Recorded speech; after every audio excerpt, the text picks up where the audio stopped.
Welcome to the Black Men Rock Revolutionary Interview Series. I'm your host, Coach Michael Taylor. The intention of this series is to showcase powerful, positive, successful black men and women who are inspiring black men to live extraordinary lives. You see, contrary to the negative media, there has never been a lack of black role models, ever. What has been missing is the positive coverage of these role models, and that is the intention of this series. I want to showcase the men and women who are making positive contributions to the world and using their unique gifts and talents to make the world a better place.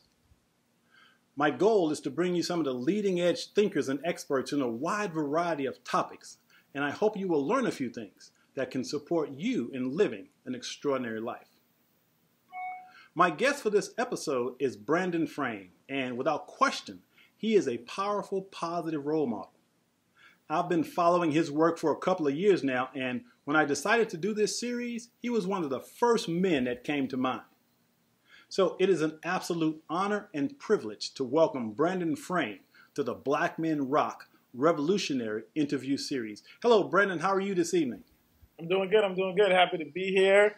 Really appreciate it. It's just a true honor to be able to come on and share a little bit about what I'm doing that you think highly enough of my work to think that it should be shared. So just thank you. I really appreciate it. Absolutely. I mean, there's so much negative stuff going on out there. It's important that we show the positive side. So you are definitely one of those positive persons that needs to be showcased. So I want to begin by talking about your Black Man Can website and institute. So how did that come about, and explain to the audience what that is? So the Black Man Can is the initial onset, which was basically a media platform to actively promote a positive black male image. I started it in April of 2010. The site you see now is definitely not what it was when I started. I used Squarespace and just put something together. And then, really, like I said, it was just in an effort to promote positive images and narratives of black men and boys. And as you can see, it's kind of grown into something so much bigger than, this media platform. And so in March of 2013, I launched the Black Man Can Institute because I wanted to take kind of what we were doing online and bring it face to face with young men and put positive black men in front of them. And since March of 2013, we have hit 10 cities, which has been amazing, impacted well over 1,000 boys. Taught them how to tie ties, exposed them to positive role models. And then we also are kicking off our fall tour this fall, where we're going to be traveling to 4 cities, 1 return city. So we're returning to Baltimore and then traveling to 3 new cities: Jersey City, New Jersey, New London, Connecticut, and Wilmington, Delaware. So overall, and it all really stems from M.K. Asante. He says, once you make an observation, you have an obligation. And it's a quote that I kind of live by.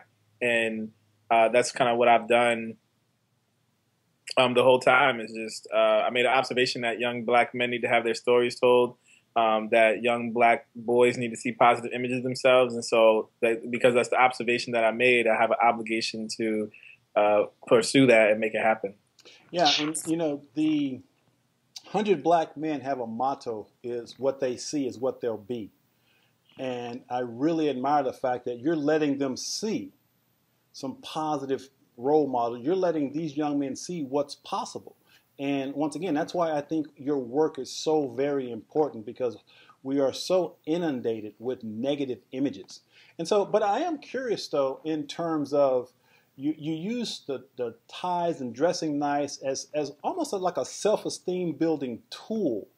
And was that something you did as a result of maybe the saggy pants wearing thing, or is that just something that you're just passionate about? It's just something I'm passionate about. It was something that, with the first institute that we did it in Hartford, Connecticut, and we actually got a donation of ties from the Urban League of Greater Hartford. And so I was like, I'm trying to I'm coming up with this kind of idea of it's a pilot, so I don't even know what the Black Man Can Institute is supposed to look like.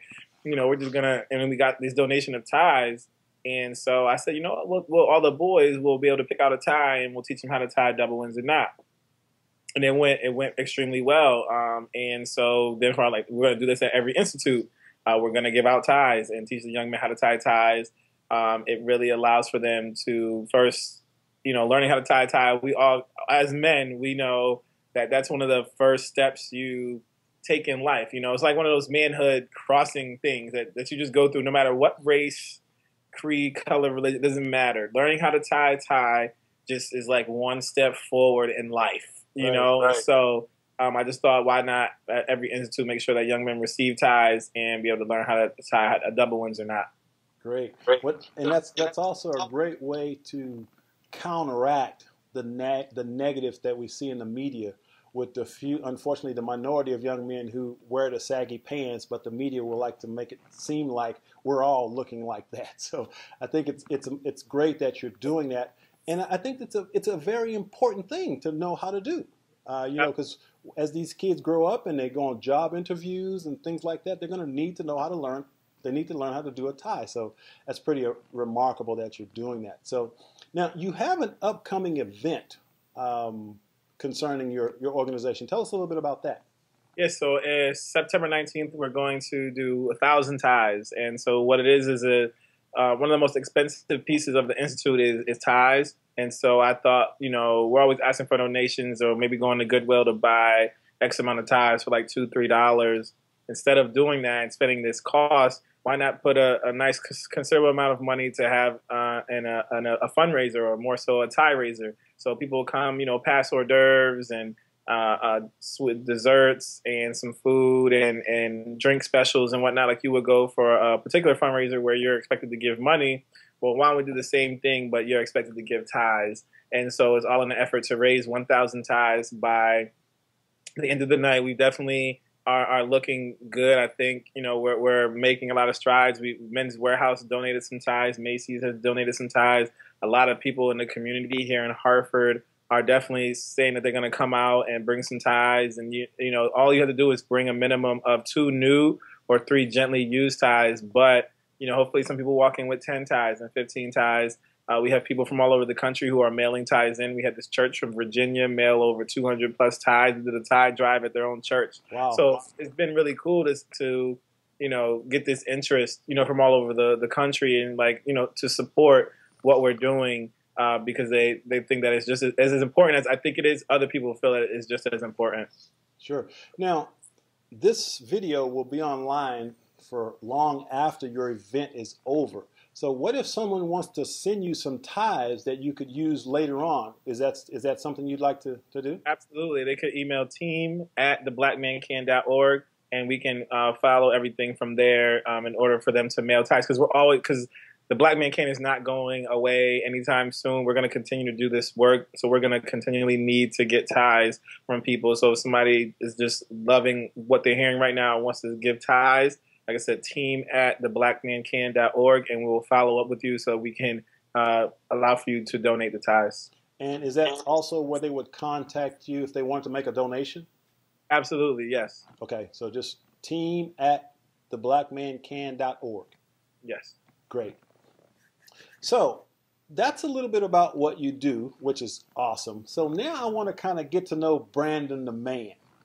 As mentioned, I've been kind of following you for a couple of years and just really impressed with the man that you are. And as I watch you, it gives me optimism to see black men like yourself that are doing such positive things. But now I just want to give the audience an opportunity just to kind of get to know you a little bit. So tell us where you're from and maybe a little information about your family or whatever information you want to share about Brandon the person.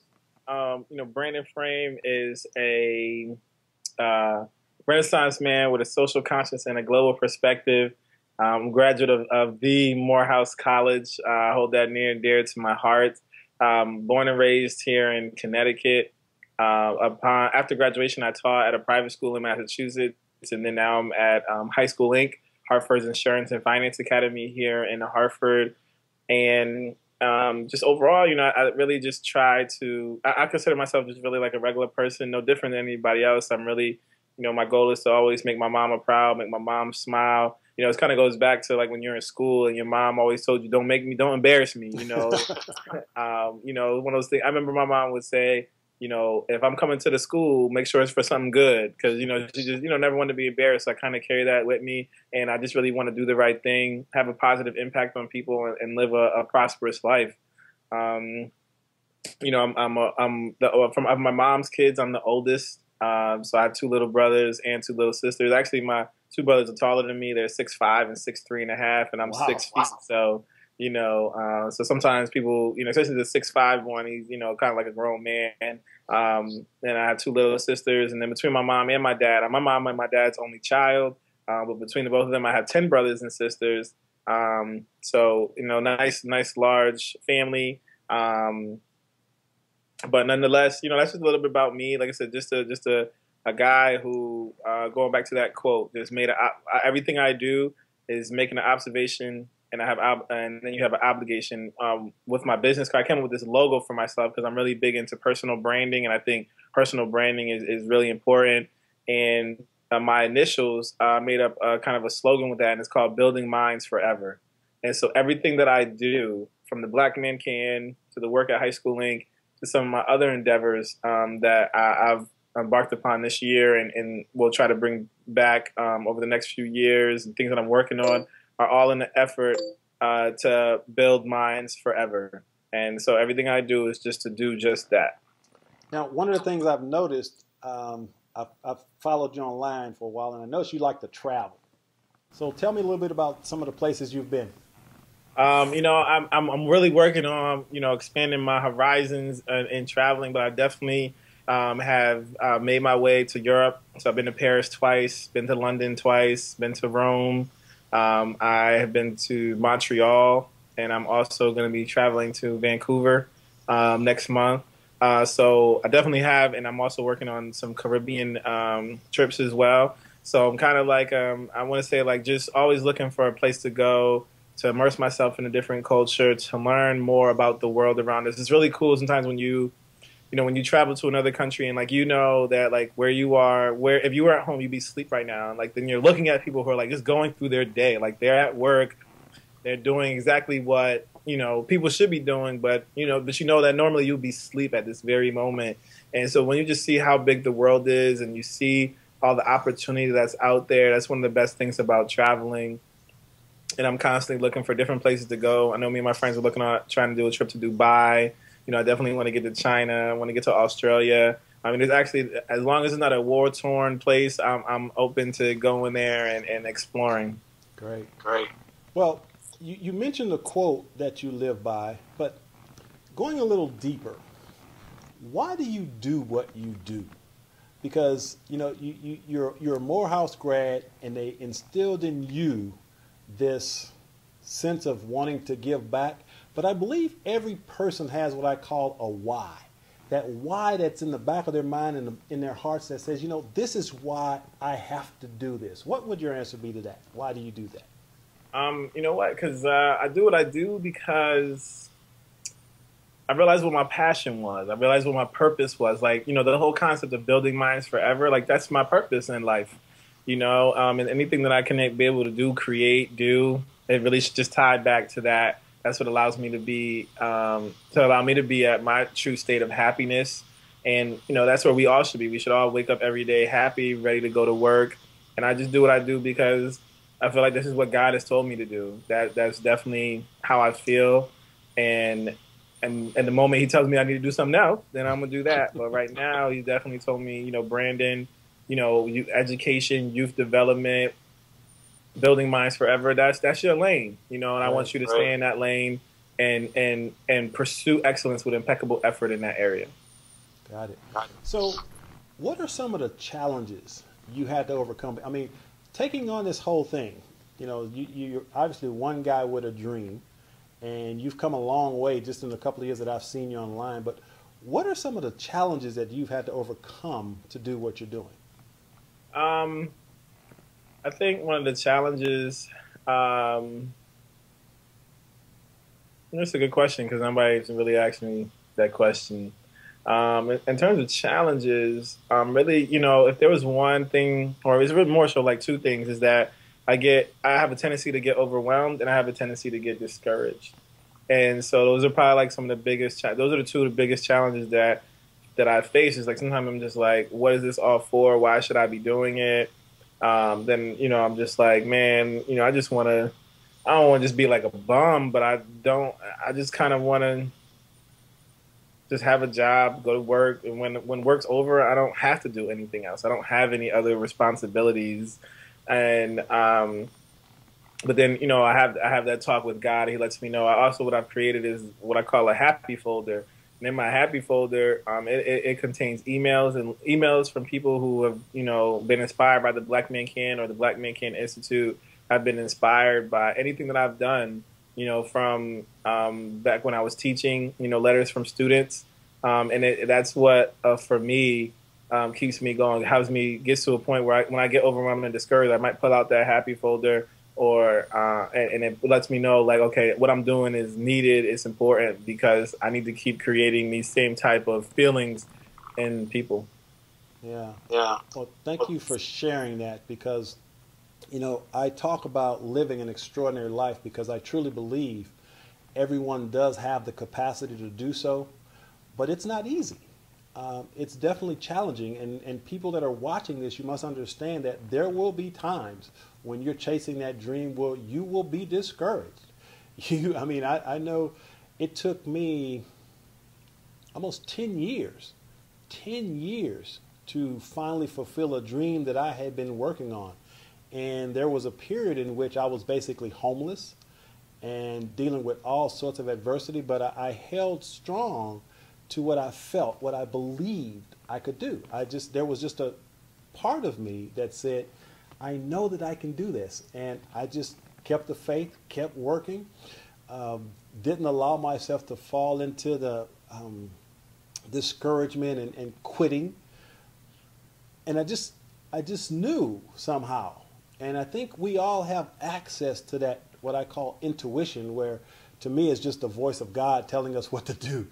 And if we learn to listen to that and trust that and then put some action steps behind it, I really believe that everyone is capable of living an extraordinary life. But a person has to define what extraordinary is to them. Absolutely. See, because I believe that there are really 5 components to an extraordinary life. Number 1 is a deep sense of inner peace, passion, and purpose. Number 2 is rewarding and fulfilling relationships. Number 3 is dynamic health. Mm-hmm. Number 4 is financial abundance, which simply means you have enough money that you're not stressing out over it. And number 5 is a willingness to share your gifts and talents with the world and make the world a better place. If you have those 5 components in your life, I believe you're living an extraordinary life. So it doesn't mean you have to have millions of dollars or be a celebrity. You just have to have those 5 components. And that, I believe, can allow you to do that. So with that thought now, obviously in our media, lots of stories surrounding black men, and primarily negative. So I am curious, from your perspective, are you optimistic or pessimistic about the future in general? That's a great question. I think, you know what? You want to know why I'm optimistic? You want to know why I'm optimistic? Because it's something that Barack Obama says, and and other presidents have probably said it, but he's the one I remember saying, and he said it when he gave the My Brother's Keeper. He said it when he gave the State of the Union, and he says, this is a country where anything you want, regardless of all the different things that you have to face, especially as a black man, so the glass ceiling, and everything else. This is a country where anything that you want, you can almost obtain.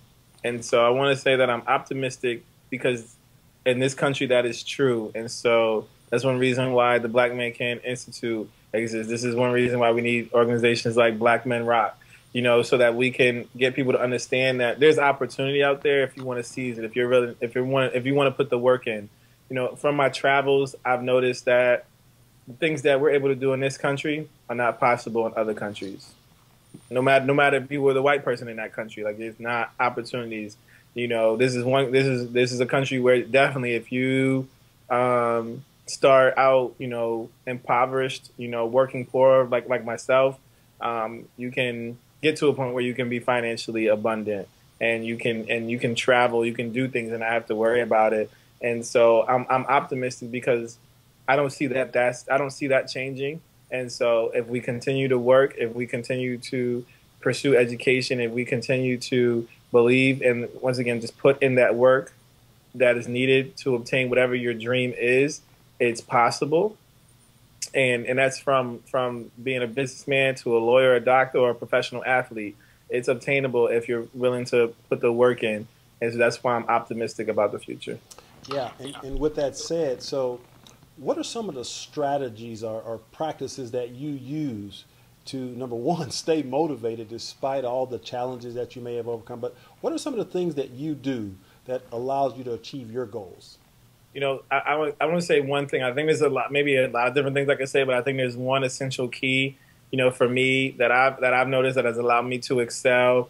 Especially sometimes I travel a lot. You know, between the Black Man Can and High School Inc., I definitely have like 2 jobs.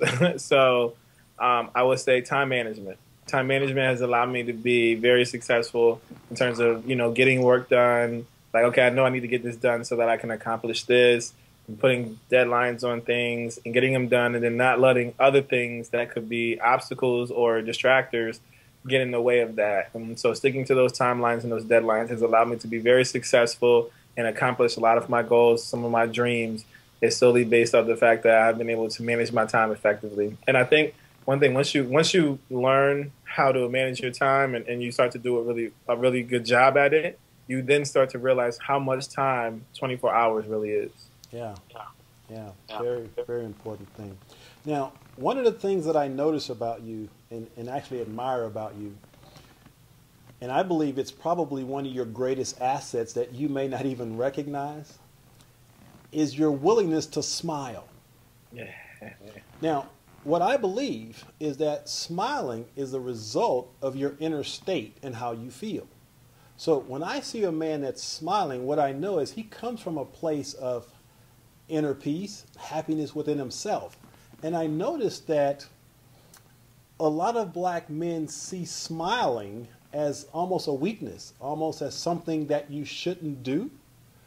But I have a friend of mine, actually a group of friends of mine, and my nickname they call me Michael Happy Ass Taylor, because I consider myself to be an irrepressible optimist, but I believe that my inner reality is going to create what I experience out here. So when I'm feeling really happy inside, when I'm feeling comfortable and confident in myself, it shows on my face. And the reason that I smile is because it's a reflection of how I feel. So I noticed that, again, you have a tendency, when I see your pictures online, I notice that you smile a lot. So how important is a positive attitude, in your opinion, to success? It's a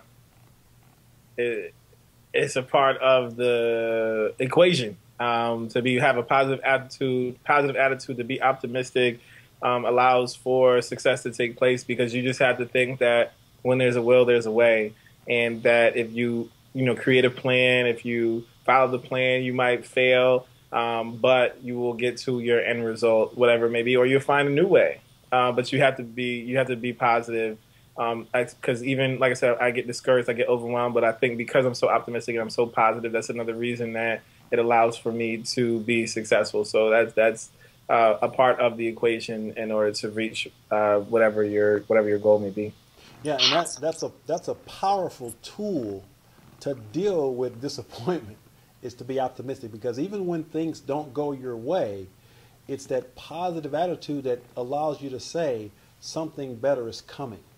Mm-hmm. And not to fall victim to, oh my gosh, this is bad, oh I can't come out of it, oh this is going to get worse. And so then this snowball effect of your thinking starts to fall in place, and you can't allow it to happen if you truly want to succeed. So I really resonate with your outlook and your demeanor, because it says a lot about who you are as a person.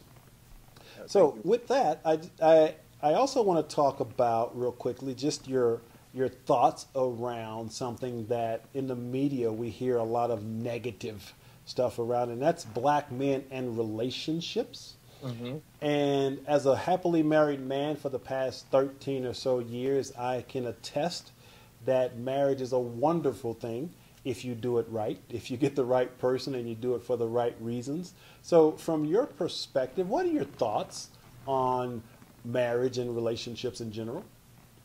I think I would say I look forward to, being, I kind of like, out of my head, I kind of like be that husband. I want to be like that dad, and I look forward to that. I'm 26 years old right now. When I talk to most men, I'm definitely one who's like, so, how did you know? I'm really inquisitive about it and whatnot. Because as I'm getting older, it's just something I start to think about. I would say that I date with a purpose. I don't kind of just like, I'm not just kind of out here just, I don't really have time to just be out here, doing whatever. But I kind of try to date with a purpose. I believe in love. I believe that marriage is important. I believe that it's more than possible to find that person who you're supposed to build your life with and come together as one, create a family, have wonderful kids, raise kids. And I know sometimes in the media it kind of portrays, like, you hear so much about like all these single Black women out here, Right.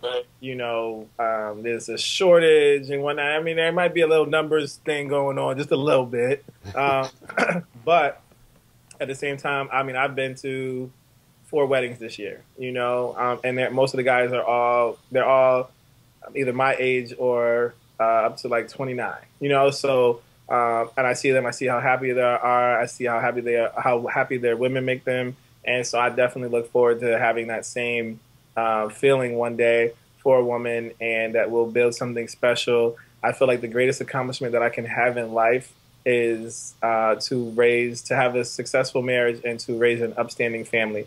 I feel like, I mean, even at 26, some of the things that I've done, I've definitely won some awards, which have been really cool. Sometimes it's surreal. But in my heart, I know the greatest accomplishment that I can have, again, is to have a successful marriage and have an upstanding family. Well, I've got a really good feeling that you're going to be really good at it. I hope so. I think you're going to be really good at it. So I'm glad you shared that, because the people that are watching this, a lot of them I know may have this idea, and there's my area of expertise is masculinity and men's issues. And for the last 20 years, I've been researching and writing books and studying. And what I believe is that men are hungry for new and better ways of being men. And creating intimate, connected relationships is one of the things that we really want to have. But a lot of us don't have the tools to do it. And that's what my work is about, giving men some tools that allow them to create those types of relationships. But once again, when I hear young men like yourself who are really optimistic and looking forward to being married and raising a family, see that it just warms my heart to know that. So I'm really glad that we brought that up, because the people that are watching this, they're going to be the single guys out there that when I start talking about an extraordinary life, one piece that I put in there is relationships. Absolutely. If you don't have great relationships, you're not there. you're just not there. So we want to make sure that we do that. So I want to now give you an opportunity just to kind of share just the final piece of advice to the men out there who may be watching this and they're kind of going, so you got these 2 successful guys on this video and they're talking a good game, but right now I'm kind of struggling and I don't know what to do, and maybe I'm a little negative. So just give them a little nugget, give them a little Brandon Frame wisdom that to leave them with, to let them know that it is possible for them to live an extraordinary life. What I would say is a quote, and it's a quote. I had an art piece commissioned around this quote, and the quote is, "Be so reminded of Martin and Malcolm, yet so inspired to sketch your own path." And that quote, you can take it how you want. You can interpret it how you would like to, and how I kind of interpret it, and why it's so important to me is like, Malcolm, was locked up, but he found books and transformed his life, right? And you have Martin Luther King, who, inspired the masses, statues all over the world, but We know the different flaws that Martin Luther King had. We know the flaws that Malcolm X had. You can read their biographies to learn about the flaws they had, but yet you think about the things that they've accomplished in life. And so as a man, I say always be so reminded of those two in particular. And you can throw a Mandela in there. You can throw so many different names in there, and you start thinking about who they were, their flaws and whatnot. But you think about what they've done, and so then you think about yourself and you think about your own flaws, because all we can do as men, the best thing we can do as men is to acknowledge our faults, but strive to be a better man every single day for humanity, for our daughters, for our sons, for our wives, for our aunts, our uncles, our mothers, our fathers. And from that, you sketch your own path. So you be so reminded of Martin and Malcolm. You be so reminded of your flaws and whatnot, but then at the same time, you think about what you're going to do to sketch your own path to be amazing, to be different, to be great, and never stop. Spoken like a man with some wisdom. Brandon, I want to just say thank you, man, for sharing your wisdom with us on the Black Men Rock interview series.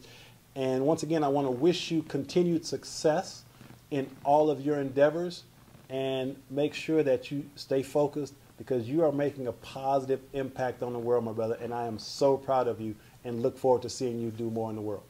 Definitely. Thank you so much. Thank you for having me. Truly a pleasure. And I look forward to building with you moving forward. Absolutely. All right. Take care. And thanks for joining us. You're welcome.